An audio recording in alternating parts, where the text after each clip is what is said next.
I want you to put yourself in a really uncomfortable scenario for just a minute. Okay. Imagine your life is just like structurally collapsing. You are physically disintegrating, your energy is completely gone, and you're just staring down this void of, well, total unmanageable despair. Wow. Yeah, that's heavy. Right. But the catch here is the survival mechanic. The only way you survive this free fall is by completely dismantling the one coping mechanism that's kept you functioning for the last 3 decades. Oh, man. Yeah. Every biological impulse is screaming at you to, like, grip it tighter because it feels like a parachute, right? But the reality is, it's an anvil. It's an anvil. Yeah, I mean, the paradox of chronic dependence is just, it's fascinating from a psychological standpoint. The brain becomes completely compromised by its own survival instinct. It thinks the problem is the solution. Exactly. It misidentifies the poison as the cure. So letting go of that mechanism means, stepping willingly into this raw, unfiltered terror of reality. You're essentially choosing to drown in the short term just to, see if your body still remembers how to swim. Which is terrifying. And that is exactly the tension we're exploring today on this deep dive. We're looking at a really intimate set of autobiographical notes from an author who, he documented a 36-year battle with severe alcoholism. 36 years? Yeah. And more importantly, his incredibly unconventional path out of it. The excerpts are called "The Booze Has to Go, Rebuilding from Rock Bottom." Right. So we're going to deconstruct the biological realities of long-term substance abuse. But really, the main focus is the sheer psychological force required to completely re-architect your life when you're, already in your 50s. Yeah, the descent detailed in these sources is, it's severe. But the ascent is what really warrants heavy analysis. We're dealing with what he calls a lone wolf approach to recovery. Right. Totally alone. No medical safety nets, no community programs, no pharmaceutical intervention. Just this aggressive, solitary pivot in human behavior. And, to understand the mechanics of how a human being actually flips that switch in their brain, we have to look at the environment that wired the brain that way in the first place. Yeah. The timeline here is super crucial. So this 36-year relationship with alcohol begins in 1979. Yep. The author is 17 years old, serving in the Canadian military. And the notes mention that drinking wasn't mandated, obviously, but it was not discouraged. Right, as the norm. Exactly. It was the ambient temperature of the room. And I look at that and I just wonder, how much of addiction is just this slow generational conditioning. I mean, when you're 17, you are literally looking for the blueprint on how to be an adult. Oh, absolutely. The adolescent brain is highly plastic and is just desperate for social integration. So in a high-stress, rigidly structured environment like a military base in the late 70s, extreme alcohol consumption frequently masquerades as unit cohesion. Right, bonding. Exactly. It's normalized as a stress release valve. The surrounding culture completely validates the behavior. So when everyone around you is engaging in heavy drinking to blow off steam, your brain doesn't flag the behavior as a potential pathology. It flags it as, belonging to the tribe. Right. But the tribe eventually disappears. And that is the really haunting part of his documentation here, because he notes that by his final years of drinking, leading up to his breaking point at age 53 in 2015, he was entirely solitary. Just drinking alone. Entirely. It transitioned from this social adhesive to complete isolation. And the sheer volume of intake he records is, it's hard to comprehend. Yeah, let's hear the numbers. He writes that a standard weeknight meant a 6-pack of beer for dinner. Wow. Friday nights escalated to 8, and weekends were 12 beers a day, starting at 9 a.m., skipping morning coffee entirely. Oh, my God.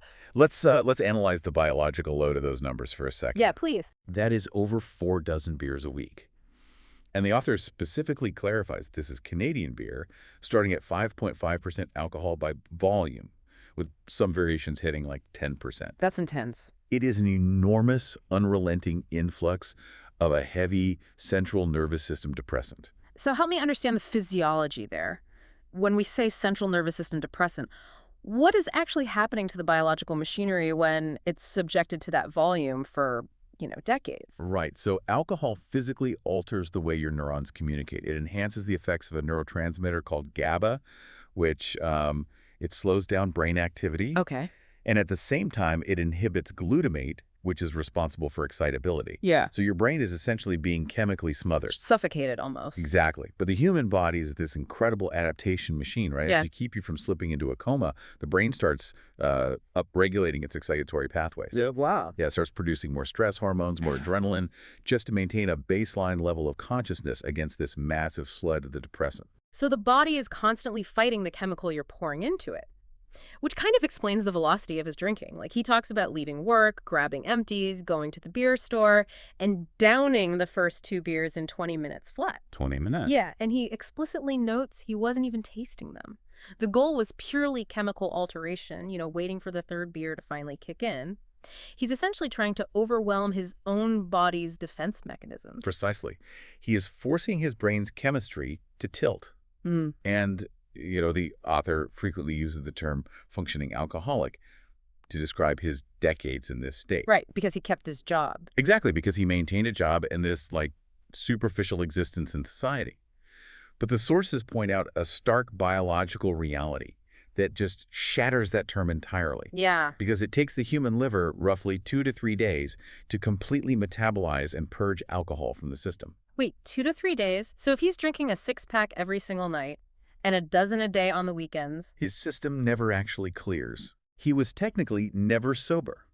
For years, perhaps decades, his blood alcohol concentration never reached 0. That is wild. It is. The concept of functioning, in this context, is a profound psychological delusion. He wasn't functioning.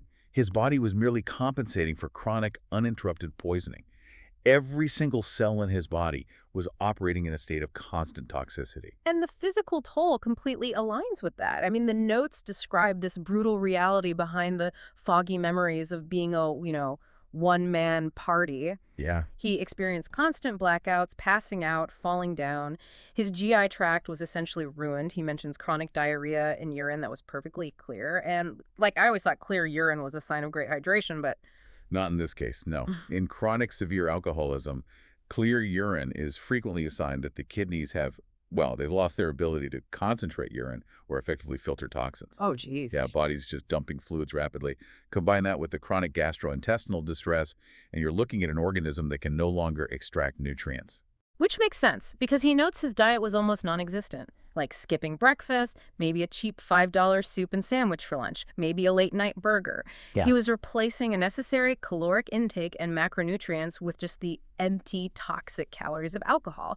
It's like treating your body like a stolen rental car, Just ignoring all the dashboard warning lights until the engine completely seizes up. That's a great analogy. The biological engine is just cannibalizing itself to keep running. Yeah.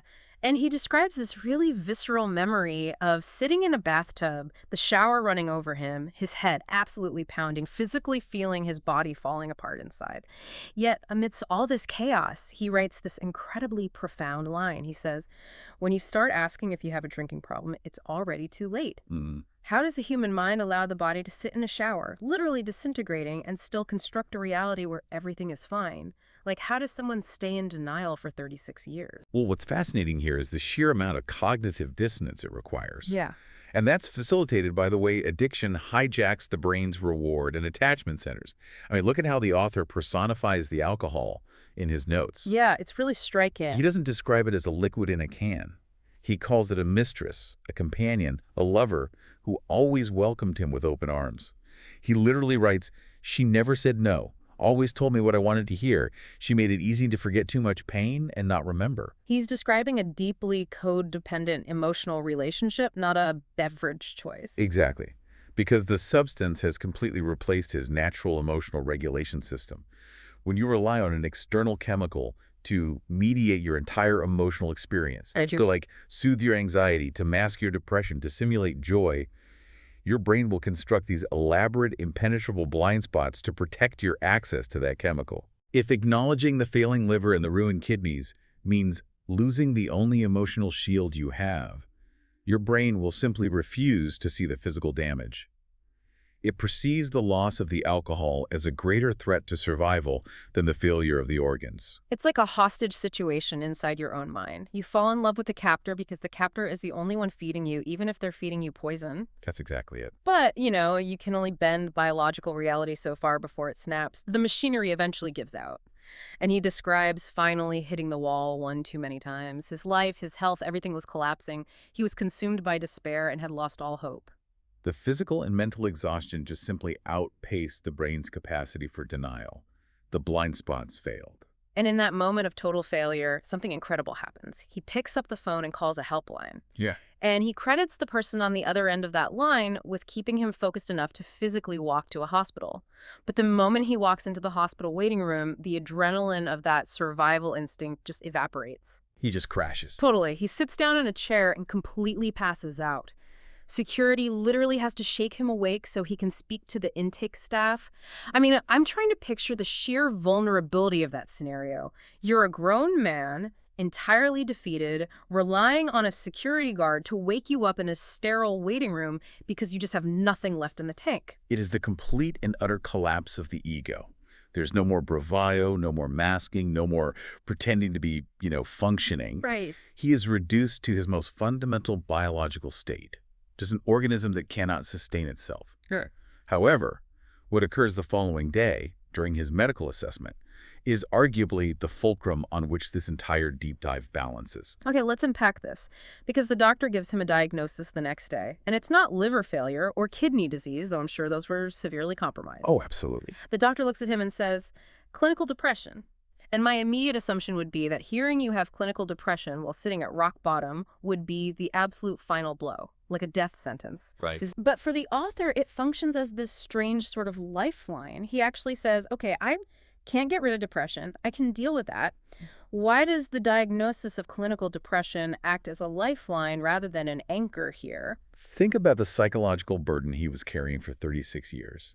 He was battling this overwhelming, nameless, shapeless despair. Just a ghost. Exactly. When you are suffering from undiagnosed clinical depression and you're self-medicating with a depressant, you interpret your misery as a fundamental flaw in your character. Oh. You believe you're just a broken, weak person. But when the doctor introduces the term clinical depression, it externalizes the baseline suffering. It gives the phantom a medical label, a boundary, and a definition. A known enemy is so much easier to fight than an abstract sense of despair. It shifts the blame from a moral failing to a biological condition. Exactly that. It's an actionable condition. And observe the immediate cognitive shift the author documents. He writes that his mind instantly raced back through decades of drinking events. Once the baseline condition of depression was identified, he could finally see the alcohol objectively. He could separate the two. Right. It wasn't the cure he thought it was. It was the accelerant. He realized he was like using a flamethrower to try and extinguish a fire in his own brain. That reframes the entire concept of hitting rock bottom because we culturally view rock bottom as a tragedy, right? The worst possible outcome. But the author writes, rock bottom is the solid foundation on which I rebuilt my life. He argues that once you hit bottom, the only possible trajectory is up. Yeah, let's look at the physics of falling. When you're falling through the air, your brain is entirely consumed by panic. You're thrashing, grabbing at imaginary branches, trying to arrest your momentum. It requires an astronomical amount of energy to panic. But when you finally hit the ground, when you reach rock bottom, the falling stops.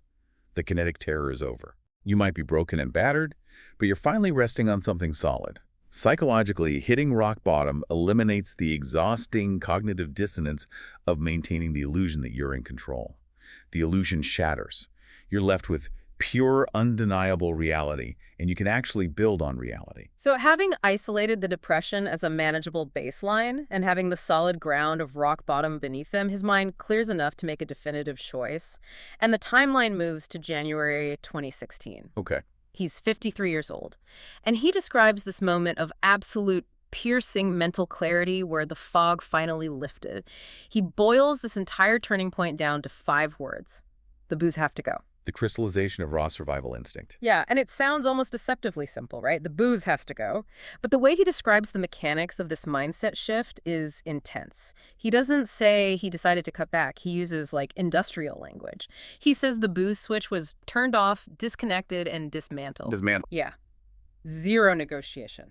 No compromise. An absolute all-or-nothing ultimatum.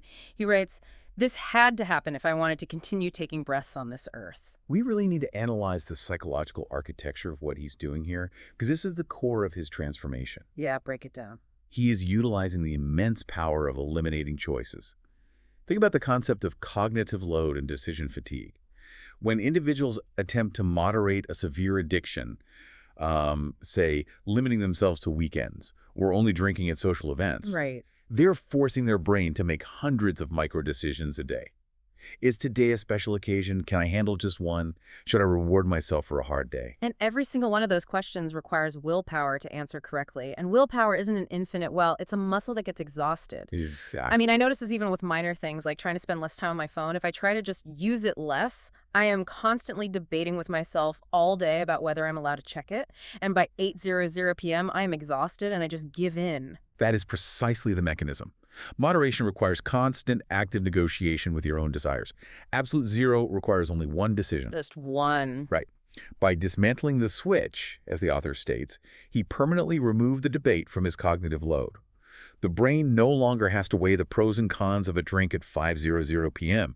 because the answer is predetermined. It is tied directly to his mortality. The cognitive energy previously spent negotiating with the mistress is now freed up for actual survival and repair. It's the difference between trying to put a wild animal on a leash versus just releasing it into the wild and building a massive impenetrable wall. With the leash, you are always pulling, always reacting. You never get to relax. Yes. When you build the wall, you don't try to negotiate with the beast anymore. You just don't look at it. The wall metaphor is highly accurate, and it really explains the grim statistic the author notes in his writings. He points out that of the people who attempt to quit drinking, roughly 75% do not make it past the first year. Wow, that failure rate is staggering. Do you think that high percentage exists because the vast majority of people are still trying to hold on to the leash? Like, they want the benefits of sobriety, but they still want the option to negotiate. Often, yes. Many individuals enter recovery viewing abstinence as a temporary punishment or, a tolerance break until they can handle their substance again. They leave the psychological switch intact, perhaps just throwing a tarp over it, hoping to flip it back on later. Right, keeping the door cracked. Exactly. They haven't fundamentally accepted the reality of their physiological dependence. This author realized that his biological machinery was fundamentally altered. It was adapted to process a toxin. You cannot negotiate with compromised machinery. You have to shut the entire factory down. I think everyone listening can find a parallel in their own lives here, even if it has nothing to do with substances. You know, we all have habits, toxic relationships, professional environments that are actively degrading our quality of life. Yeah. And we spend years trying to negotiate with them. Absolutely. We try to put a leash on something that is tearing our arm off. Instead of just dropping the leash and building the wall, it takes an incredible amount of psychological force to look at a coping mechanism and say, this is no longer up for negotiation. It does. But making the decision to dismantle the switch is only the first phase. The methodology of how you enforce that decision is the second phase. And this is where the author's documentation drastically diverges from conventional psychological and medical advice. Oh, yeah. We must examine his highly unorthodox approach to the recovery phase itself. Yeah, this part of the notes genuinely shocked me. Okay, so post-hospitalization, he is seeing his doctor regularly for about 5 months. The doctor is observing him, clearly impressed with the progress, and brings up the topic of medication, Right. which is standard protocol, right? Anti-craving meds or pharmaceuticals to manage the withdrawal and the depression. And the author flatly refuses. He tells his doctor, I want to do this on my own. And remarkably, the doctor just nods and accepts it. Yeah, I suspect the physician observed a level of conviction in the patient that suggested psychological intervention was already taking root. However, we have to address the sheer physiological gamble the author was taking here. Refusing medication after 36 years of heavy central nervous system depression is incredibly dangerous. Wait, I'm actually quite confused by the doctor's reaction here. Because medical professionals usually warn against going it alone, especially after 36 years of heavy drinking. I know alcohol withdrawal can be fatal. Why would a doctor not insist on medical management? Is the author a dangerous outlier?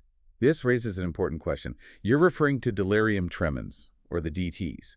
When you suddenly remove a heavy depressant from a brain that has spent decades upregulating its excitatory chemicals, the brain experiences a massive chemical rebound. Right. Glutamate floods the system without any GABA to inhibit it. This can lead to severe tremors, hallucinations, catastrophic blood pressure spikes, and yes, fatal seizures. That's terrifying. The doctor likely monitored him closely through the acute physical withdrawal window, which is usually the first week or two. But the author's refusal of ongoing pharmaceutical support for cravings or mood regulation was a massive risk. And he didn't just reject the pills. He writes that during his first year of recovery, he decided to attend a few AA meetings, not because he was forced to, but on his own accord, just to observe how others were managing the transition. Hmm. He sits in these rooms, listens to the shares, absorbs the environment, and arrives at the conclusion, I've got this. He completely walks away from the group support model. He embraces what he calls a completely self-reliant, lone wolf approach. No sponsor, no mentor, no medication, zero relapse. He just walks out into the wilderness alone. Which completely contradicts the bedrock of modern addiction literature. I mean, the prevailing scientific and psychological consensus is that addiction is fundamentally a disease of isolation. The biological damage is compounded by the profound severing of social bonds. Therefore, the standard recovery models, like the 12 steps or community group therapy, are built on the premise that you cannot heal a disease of isolation while remaining in isolation. So is the offer just a statistical anomaly? Is this a case of survivor bias where we are only reading his notes because he happened to survive a method that would destroy like 99% of other people? We have to view his method through the lens of psychological ownership. Yeah. For the vast majority of individuals, community support is the essential scaffolding of recovery. But let's look at the specific psychological profile of someone who maintained a highly functioning facade for 36 years. Very stubborn. Deeply stubborn and highly self-determined. For this specific individual, introducing external elements, a pill, a sponsor, a rigid program, might have inadvertently provided him with an external excuse if he relapsed. Oh, I see what you mean. If he takes a pill and still craves a drink, he can say, well, the medication is flawed. If he calls a sponsor and the sponsor doesn't answer, he can say, the support system failed me. Exactly. By stripping away all external scaffolding, he localized all accountability entirely within himself. The psychology of internal versus external accountability is the driving force here. He constructed an environment where failure had no scapegoat. If he drank, it was 100% his own failure. Wow. For a man driven by pride, taking complete, terrifying ownership forged an internal contract that a group setting simply couldn't provide. He does acknowledge his wife in the notes, which adds a really interesting dynamic to this lone wolf concept. Yeah. He states that his wife is wonderfully supportive of his recovery, but he also writes with blunt clarity that she admits she cannot fully understand his journey. And his reaction to that isn't anger or feelings of abandonment. He just says, of course not. He accepts that recovery is a personal journey no one else can truly understand. That displays a really high level of emotional maturity, which is often severely lacking in early recovery. I mean, the expectation that a loved one should fully comprehend the dark, twisted logic of a 36-year addiction is an impossible burden. Yeah, that's not fair. No, and it frequently breeds resentment when the partner inevitably fails to understand. By accepting that her understanding was physically impossible, he freed her from having to act as his psychological Sherpa. She could just be his partner, providing a stable environment while he did the heavy lifting inside his own skull. So what does this all mean? He explicitly outlines the fuel source for this heavy lifting. He writes, on my own, from rock bottom to a healthy life is a mammoth accomplishment. This is what drives me. I am not going to fail at this. There is no choice in this matter. It's like he basically substituted the chemical addiction for an addiction to radical self-reliance. He weaponized his own pride to save his life. It is a profound transmutation of psychological traits, the very same stubbornness, pride, and defiance that likely kept him drinking for decades. Yeah, I can handle this voice. Exactly. The voice that said, I don't have a problem, I am functioning. That voice was simply redirected. He pointed that exact same stubbornness at the concept of relapse. I am doing this alone, and I refuse to fail. Yeah. The pride became the impenetrable shield. And what fascinates me is the momentum this created. This radical self-reliance didn't just stop the drinking. It triggered a massive, decade-long domino effect of positive change. Yes, because when you remove a systemic toxin that has been actively suppressing every neurological, biological, and emotional function for over 3 decades, the physiological rebound effect is monumental. He provides a timeline in the notes that perfectly illustrates this rebound. Just 1 month after dismantling the switch, he documents that his speech cleared up. Wow. That single detail reveals how deeply the alcohol was interfering with his motor cortex and neurological pathways. He was literally slurring his way through life. 3 months later, he notes the mental fog dissipated. We are looking at the recovery of the prefrontal cortex there. The neurotoxins are clearing, allowing for the restoration of executive function, impulse control, and memory consolidation. He is quite literally waking up. And with that cognitive clarity, his life rapidly evolves. In 2017, roughly a year into his lone wolf recovery, he starts new work and gets married. He calls it a complete 180-degree turn, but the domino effect accelerates. In April 2020, he and his wife make the decision to quit fast foods. Nice. And then, the milestone that absolutely blew my mind. In October 2023, he quit smoking cigarettes after 45 years of being a smoker. This is a masterclass in the neurological concept of keystone habits. A keystone habit is a foundational behavior that, once altered, inadvertently initiates a chain reaction that shifts other, seemingly completely unrelated habits. I want to understand the mechanism there. Why does conquering a severe alcohol addiction suddenly give you the ability to quit fast food 4 years later? It comes down to dopamine baselines and cognitive bandwidth. For decades, alcohol was flooding his brain with artificial cheap dopamine, completely dysregulating his reward system. Right. Once he removed the alcohol, his brain underwent a grueling process of resetting its baseline. He had to learn how to generate dopamine through difficult, disciplined actions, like facing reality without a buffer. Oh, I see. Once that neurological pathway of discipline equals reward was established, it became transferable.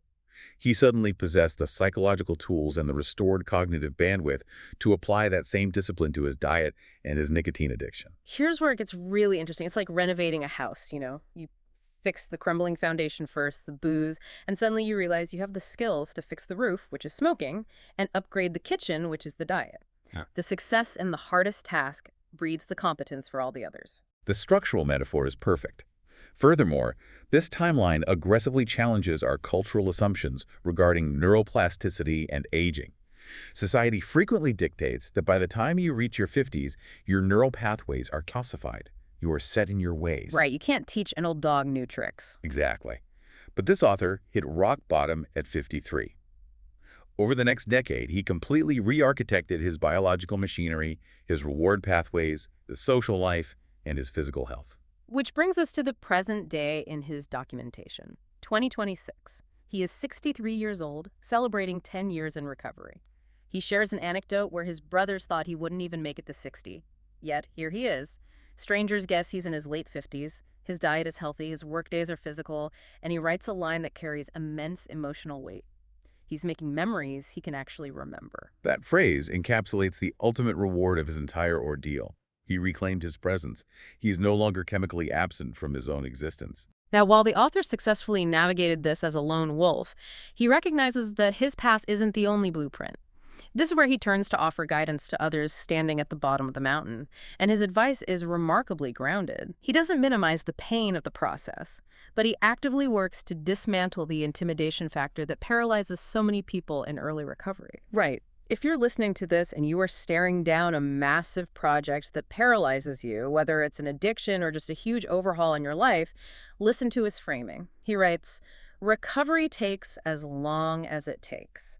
He removes the pressure of an arbitrary deadline, but he immediately follows it up. You will look at your ugly past, analyze it, understand it, and improve yourself and relations with others. He is describing a critical psychological pivot there. The transition from shame to responsibility. Yeah, but how does someone reconcile an ugly past without letting the guilt drive them right back to the bottle? Like staring down decades of trauma. By utilizing the analytical framework he suggests. Shame is an internalized state that dictates, I am inherently bad, therefore I must hide or numb myself. Right. Responsibility is an externalized recognition. I engaged in destructive behaviors while I was unwell. I acknowledge the reality of the damage, but I am now the active agent in charge of repairing it. He suggests looking at the past, not as a judge sentencing a criminal, but as a forensic scientist reviewing a catastrophic system failure. Oh, that's good. You ask, what were the variables? How did the system fail? How do I redesign the system to ensure it doesn't fail again? It removes the paralyzing emotional sting and converts regret into actionable data. As he succinctly puts it, you can't change what was. It is what it is, but you can change what can be. And regarding his fierce self-reliance, he actually shows immense flexibility when advising others. If the lone wolf path is too much, he says, talk with someone, make that call, get involved with a group. This highlights the intellectual honesty of his documentation. He clearly derives immense pride from his solitary victory. Yet he is entirely devoid of methodological dogma. He fiercely advocates for community help, therapy, and AA if that's what a person needs. He understands the ultimate goal is not how you survive the fire. The goal is simply that you exit the burning building. He prioritizes results over his ego. Exactly. He also stresses the basics, form good habits, get regular sleep, eat healthy. But the mental framing that I find most universally applicable is how he manipulates time. He writes, "Recovery begins with one sober hour, which turns into days, months, and years." He is aggressively shrinking the timeline to short-circuit the brain's tendency toward overwhelm. When an individual stands at rock bottom and projects forward thinking, I can never ever engage in this behavior again for the rest of my life, the human brain simply cannot process the vastness of that deprivation. The anxiety of forever is completely paralyzing. It's like standing at the base of a mountain and trying to imagine taking millions of steps all at once. You just sit down and give up. Precisely. But when you shrink the temporal horizon down to a manageable unit, can I simply manage my behavior for the next 60 minutes? The executive function of the brain can engage. Right. The brain says, yes, 60 minutes is a survivable metric. Once that hour is achieved, you reset the clock and do it again. Focus on one sober hour. And the compounding effect of those hours eventually leads to a state where you can experience pure, unmedicated joy. The notes highlight this amazing detail. There's a free addiction recovery festival in New Westminster. In 2025, the author documents seeing Loverboy there. Oh, wow. Yeah, and he uses the band's lyrics, saying he was loving every minute of it. Think about the contrast. From sitting alone in a running shower, physically disintegrating, to standing in a crowd, experiencing live music, totally present, and feeling genuine community connection. It perfectly validates his assertion that while recovery is fundamentally a personal, solitary journey, the ultimate destination is the ability to meaningfully re-enter the collective human experience. Which transitions us perfectly to the author's defining philosophy of life. He calls it the steamship life. He writes, "You are the captain of your boat, the steamship life. No one else pilots this boat but you. When shit goes bad, don't blame the ocean, don't blame the boat manufacturer. If heading to rocky shores, get a new map, grab control, and chart a better course." From a psychological perspective, the steamship life metaphor is the absolute embodiment of an internal locus of control. Okay, unpack that for us. The concept of locus of control dictates how individuals perceive the governing forces of their lives. Someone operating with an external locus of control fundamentally believes they're at the mercy of outside variables. They blame the ocean.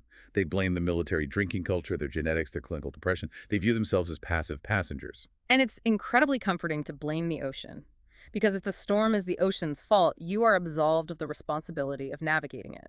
We spend so much time yelling at the weather forecast when we should be learning how to steer the ship in a storm. Exactly. But the author entirely rejects externalizing blame. He took the wheel, and if we connect this to the bigger picture, embracing that mindset generates profound anti-fragility. When you stop expending cognitive energy, complaining about the height of the waves, you can allocate 100% of your mental resources toward actual survival. He concludes this philosophy with an ultimatum that carries so much weight. One day, or day one, you decide. I love that. One day or day one. It is a brilliant linguistic manipulation that exposes the fallacy of procrastination. One day is a psychological safety blanket. One day I will get sober. One day I will leave this job. Yep. It allows the brain to experience the brief dopamine hit of having a goal while perpetually deferring the actual friction of executing it. Right. Some day is not a day of the week. Exactly. Day one, however, forces immediate, actionable reality. It requires the immediate dismantling of the switch. Day one is the exact moment the ship alters its heading. It is the ultimate call to action for any goal, not just addiction recovery. We've traced an incredibly dense narrative arc today. The 36 years of functional decay, the breaking point at the hospital, the absolute power of the 5-word switch, the fierce self-reliance of the lone wolf, and the decades of health that followed. The transition from complete systemic failure to a remarkably healthy life is achievable, provided you are willing to stop blaming the ocean. Exactly. You are the captain of your steamship. Whether you are battling an addiction, feeling stuck in a rut, or just overwhelmed by life's demands, the blueprint for radical self-reliance applies everywhere. It absolutely does. As we close this out, I want to leave you with one final thought to mull over, drawn from the source text. The author was asked, "Who are you not drinking for?" His answer was simply, yourself. Powerful. Yeah. You don't know how strong you are until being strong is the only choice you have. So what switch in your own life is waiting for you to simply say, This has to go. Think about it. We'll catch you next time on The Deep Dive.